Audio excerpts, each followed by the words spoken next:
Blizzard conditions on the Tibetan side of Mount Everest have trapped hundreds of hikers after days of heavy snow. It's still unclear exactly how many hikers are trapped, but according to Chinese state media, 350 people are at a rescue point and officials are in contact with another 200 who are still stranded. Allan Cohrs is a mountaineer and owns a tour company that takes people on expeditions to Mount Everest. He joins me now from Brisbane. Now, firstly, what do we know about the current situation in Tibet, Allan? It's a little unknown at the moment. Obviously, we're in the Tibetan Autonomous Region, so any facts coming out, we're a little unsure. But like you said, 350 have been evacuated, 200 have been contacted, but the initial reports were 1,000 plus stranded. So I'm not sure where these numbers are coming from. Obviously, I run my trips in Nepal, which, is on the south side. So the north side is a completely different arena completely. So I'd like to stress these are not climbers, they're trekkers. There's been a lot of reporting about people climbing Everest. You don't climb Everest during this time of the year generally, unless you're a hardcore climber. The season is from April to May. So my understanding is that there's an 8-day national holiday in China, the Golden Week, and they've opened up an area called the Karma Trail, which is an 8 to 12-day trek, and it appears a lot of Chinese residents, tourists, are the ones who are stranded at the moment, but that cannot be confirmed.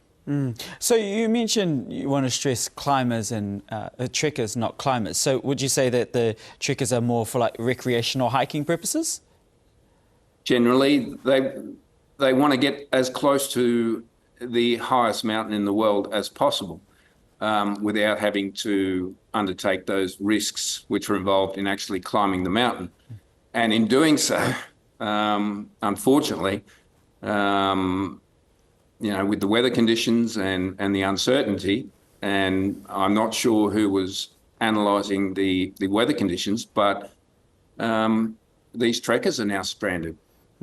From what I understand, and as you mentioned, Nepal, it's more popular side to trek up Mount Everest. But what can you tell us about this particular side of the mountain? Well, in the past, it's only 700 kilometres, say, from Lhasa, the capital in Tibet, to Everest Base Camp by road. You can drive to base camp. But they have opened on the eastern face, the Kangshong face of Everest, a trail from Karma, which leads to, as I said, the eastern side of the mountain, where it appears all these trekkers are stranded.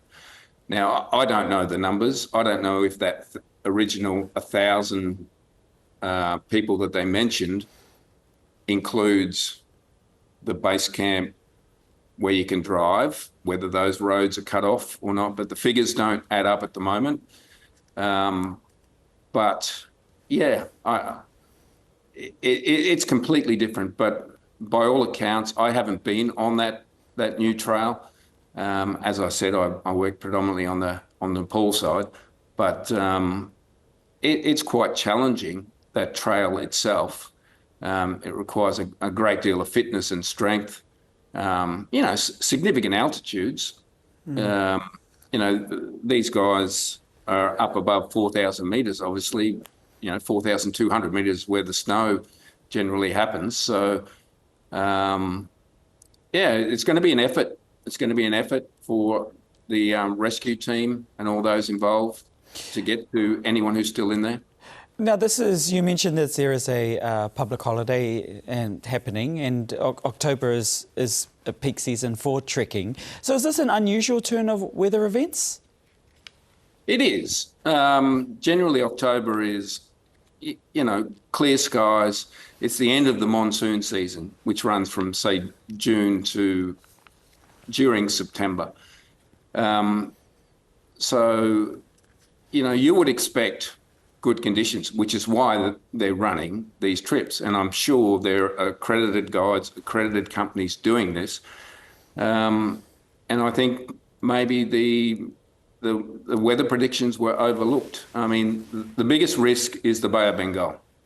So if anything's happening in there and it shifts north, you're going to get problems. So depressions, cyclonic conditions, if they shift north, they're going to move towards the Himalayas, and that's exactly what happened. Now, Allan, you're an experienced guide yourself. You've taken people on expeditions to Mount Everest. Have you encountered situations like this, and what might the trekkers be feeling at the moment? Look, yeah, I climb, I've obviously climbed Everest, and I have another expedition next year. I had one last year. It's completely different the higher you get. And I've certainly experienced some horrendous nights up high in the mountains, and the weather is unforgiving. Now, these guys, from my understanding, could be anywhere from 4'9" to 5'2". I don't know exactly where they're positioned. That's meters.